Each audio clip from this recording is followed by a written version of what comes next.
కుప్పం నియోజకవర్గం శాంతిపురం మండలం బోయలపల్లి గ్రామంలో వెలిసిన అంగాల పరమేశ్వరి బ్రహ్మోత్సవ వేడుకలు అంగరంగ వైభవంగా జరుగుతున్నాయి.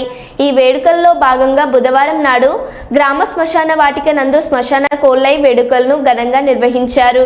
ఈ సందర్భంగా ఆలయ ధర్మకర్త చంద్రప్ప మాట్లాడుతూ తమిళనాడు రాష్ట్రం మేల్ మైనూర్ గ్రామంలో వెలిసిన అంగాల పరమేశ్వరి అమ్మవారు భక్తులు కొంగు బంగారంలా వెలిసి నిత్య పూజలు అందుకున్నట్టు తెలిపారు.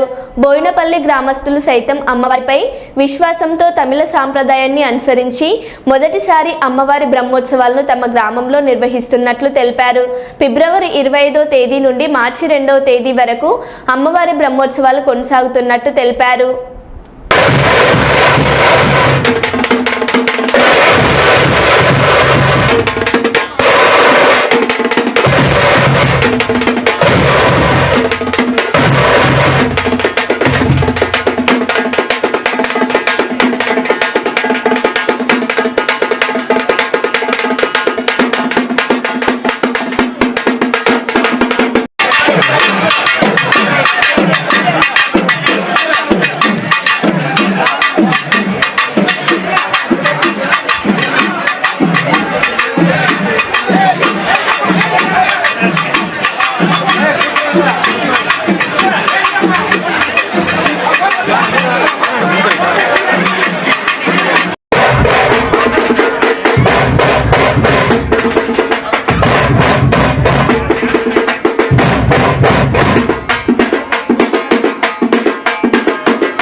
శ్రీ అంగాల పరమేశ్వరి నమో నమః. శ్రీ అంగాల పరమేశ్వరి నమో నమః. శ్రీ అంగాల పరమేశ్వరి నమో నమః. ఇది పూర్వం ఒక 60 ఏళ్లకు ముందు మా ఊరి గుడికి వచ్చింది. మా ఊరి గుడిలో ఇక్కడ వచ్చి ఆమె ఉంటే అది గుడి కట్టలేక 60 ఏళ్లుగా ఈ పెండింగ్ ఉండుకొని అట్లా ఇట్లా ఉండింది. సరే, ఇప్పుడు 1 ఇయర్ ముందు ఈ గుడిని స్థాపించి 1 ఇయర్ తర్వాత ఇప్పుడు 1 ఇయర్ అయింది. ఇప్పుడు మహా శివరాత్రికి మసాన పల్లకి చేసి భక్తాదులందరికీ మంచి జరగాలని, అందరూ మంచి జరగాలని, ఆ అమ్మవారిని కుప్పకు పాత్రలు కావాలని కోరుకుంటా ఉన్నారు. ఇంకోటి ఏమరంటే మా వాళ్ళు పిల్లోళ్ళంతా మొత్తం అన్నదాన కార్యక్రమం అన్ని ఫ్రీ చేసి కష్టపడి వాళ్ళు అన్ని చేస్తా ఉంటారు. కాబట్టి వాళ్ళకు దేవుడు ఐశ్వర్యం అంతా కల్పించి బాగుండాలని నా సాయి శక్తులుగా కోరుకుంటా ఉన్నా.